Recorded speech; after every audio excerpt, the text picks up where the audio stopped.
The day I signed the papers, I felt like I'd finally beaten the system.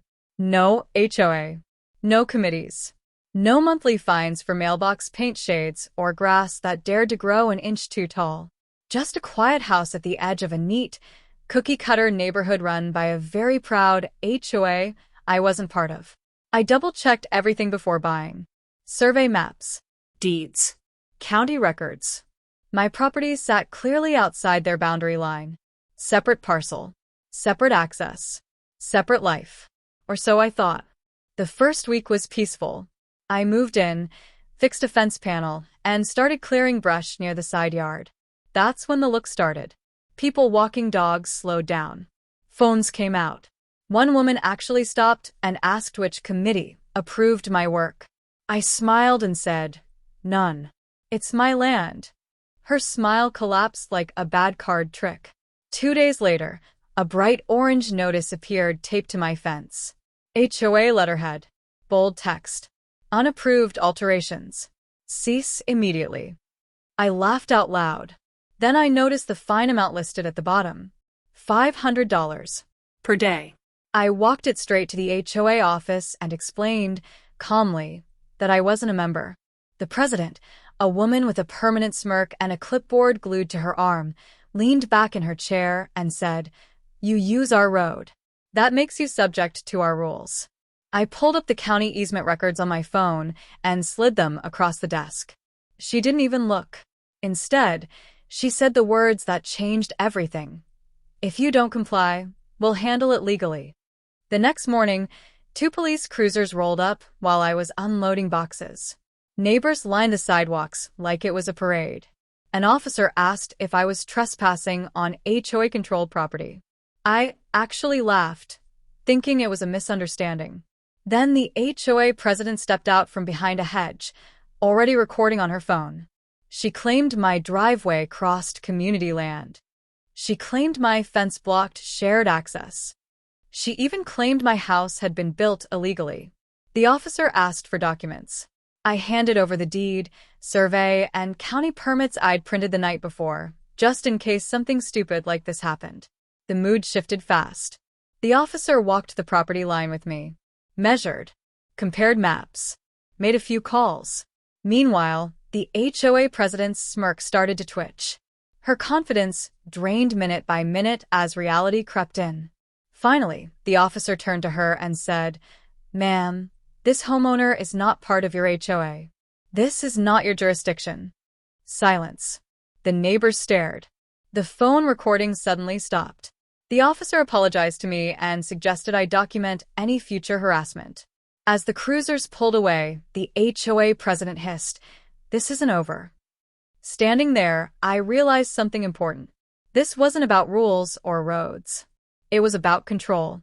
They couldn't stand that one house existed outside their reach, immune to fines, threats, and intimidation. And once they lost that first confrontation, they decided to escalate instead of back down.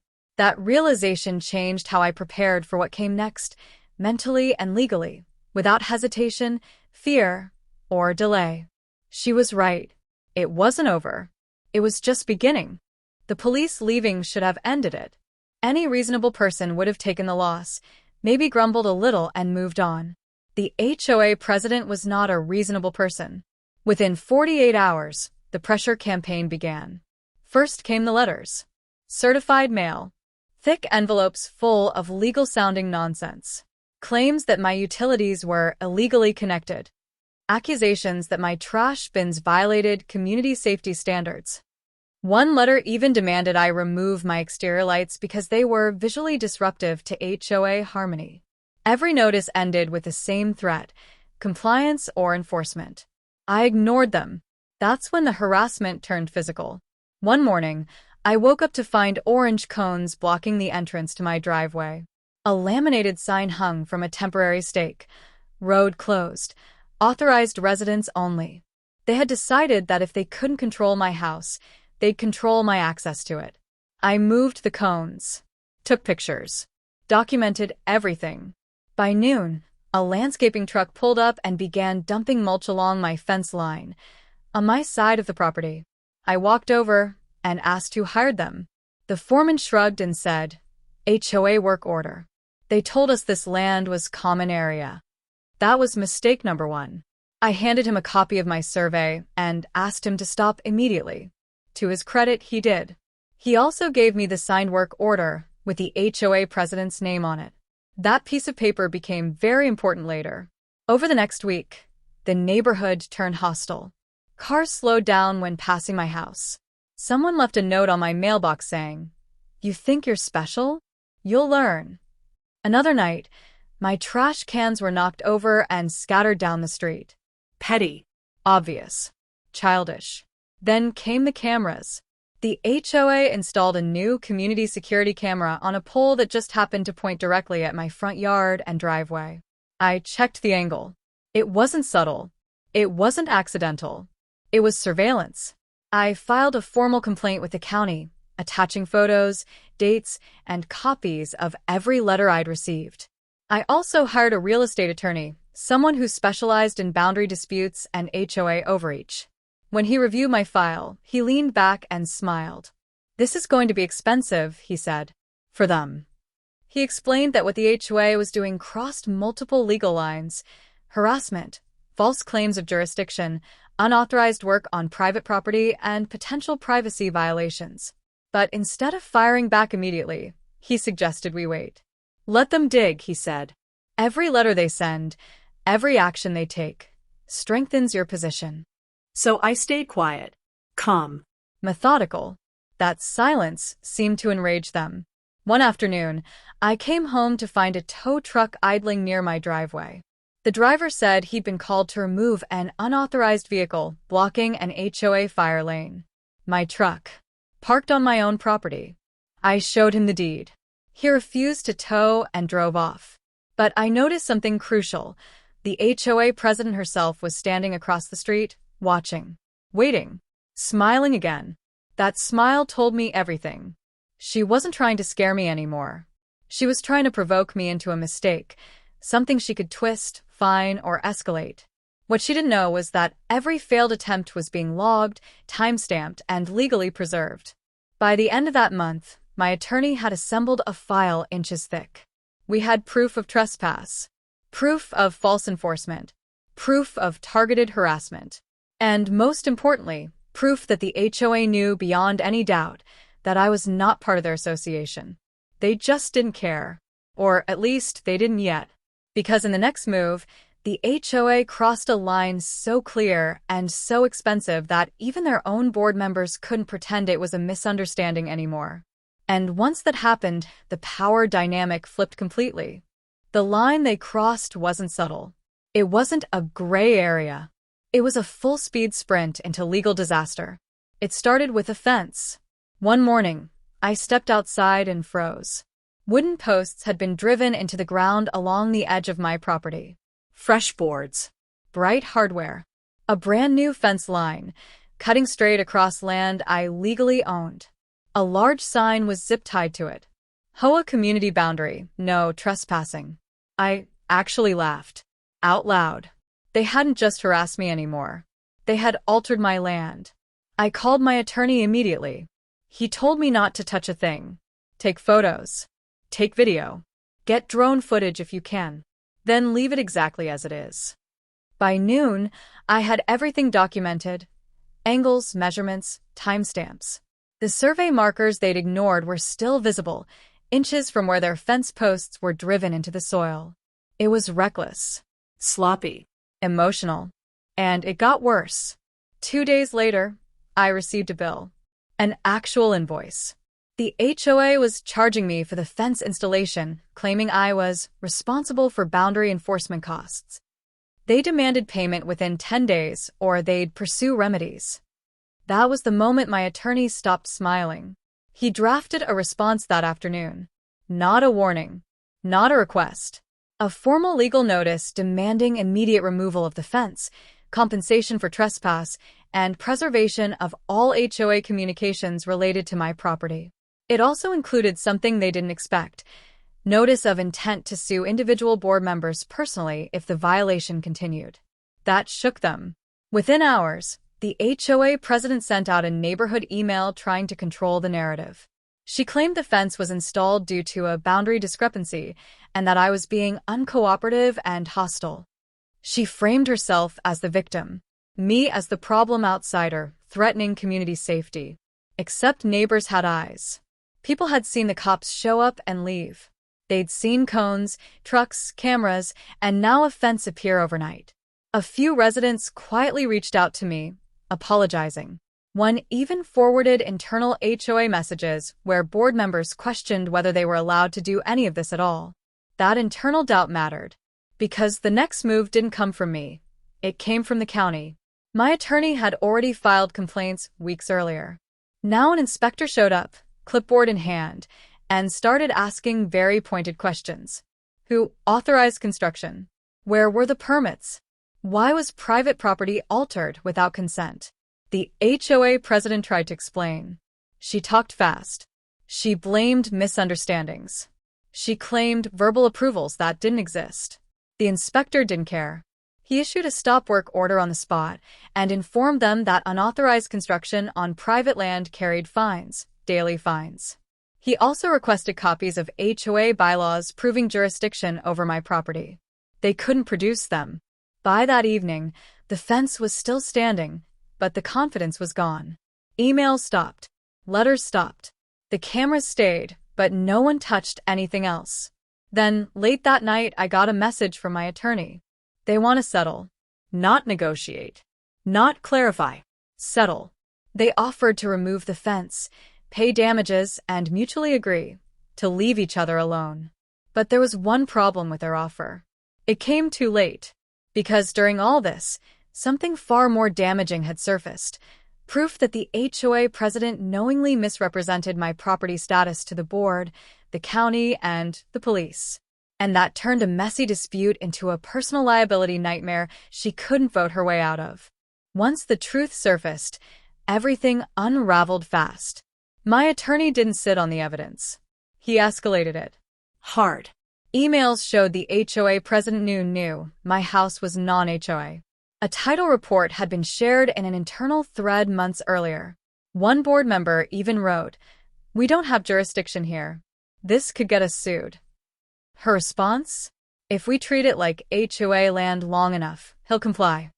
That single sentence changed the entire case. Now it wasn't a boundary dispute. It was intentional misrepresentation, abuse of authority, false reports to law enforcement, and potential fraud. The county inspector returned, this time with someone from the legal department. They reviewed everything. The fence, the police calls, the notices taped to my door, the fake HOA violation letters. Their expression said it all. The HOA president was formally cited. Not the HOA. Her. Personally. She was ordered to cease all contact with me immediately. Any further action regarding my property would require written county approval. The fence had to come down within 48 hours, at HOA expense, and the land restored to original condition. But the real blow landed during the emergency HOA meeting that followed. Residents showed up angry, confused, embarrassed. They'd been told a story that I was a hostile outsider refusing to follow community rules. Now they were learning the truth, that their president had dragged them into legal exposure without authority. One by one, board members distanced themselves. This was never approved. I raised concerns. I was told the lawyer signed off. No one wanted to be next. Then came the resignations. First, the treasurer. Then a board member who'd voted yes but claimed he didn't understand the scope. Finally, the HOA president herself, who resigned for personal reasons effective immediately. That didn't stop what came next. The HOA's insurance carrier got involved. They don't play favorites. Once they reviewed the file, they denied coverage for the president's actions, citing willful misconduct. That meant the HOA wouldn't cover her legal defense. She was on her own. Meanwhile, I received a formal apology letter. Certified. Signed by the remaining board. They acknowledged my property was not part of the HOA, admitted fault, and agreed to a permanent no-contact clause. They also agreed to cover my legal fees and compensate for trespass and land damage. And just like that, the power dynamic flipped. The cameras came down. The cones disappeared. The fence was removed board by board. Fresh soil was laid. Grass reseeded. It was quiet again. Too quiet. Because while the HOA was scrambling to survive, the former president was facing something much worse, a civil lawsuit with her name on it and evidence she couldn't explain away. And she knew it. The last thing she ever sent me wasn't a threat. It was a request. She wanted me to let it go. I didn't respond. Because after cops, fences, lies, and months of harassment, this wasn't about revenge.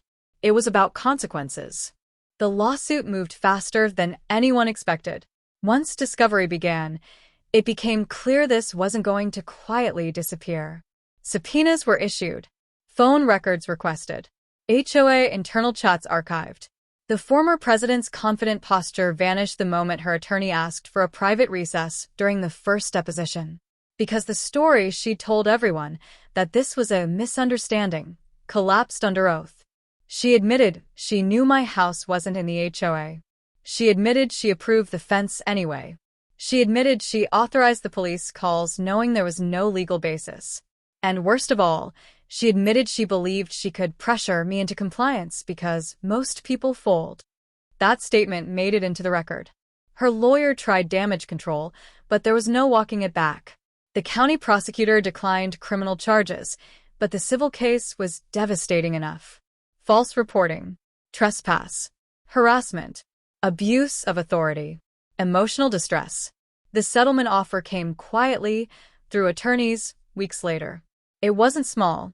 She paid for every legal fee, every survey, every hour of lost work, additional damages for harassment, a formal written apology, and a binding agreement that she would never contact me again, directly or indirectly. Her name would remain in public court records tied to the case. She signed. The HOA, now under entirely new leadership, restructured everything. New bylaws, mandatory legal review before enforcement, a public statement acknowledging past misconduct. They even installed a permanent boundary marker at the edge of my property, clearly labeled non-HOA land, visible from the road. I didn't ask for that. They insisted. Neighbors who once avoided eye contact now waved. A few apologized in person. One even admitted they'd been warned not to talk to me, until I fell in line. That phrase still makes me shake my head. Because here's the truth no HOA bully understands. Ownership isn't about dominance. It's about boundaries. Legal ones. Human ones. And when someone crosses them long enough, they eventually trip over consequences they can't control. Life went back to normal after that. Quiet mornings. No notices. No patrol cars slowing down. No cameras pointed at my driveway. Just a house I bought on land I own, finally treated the way it should have been from day one.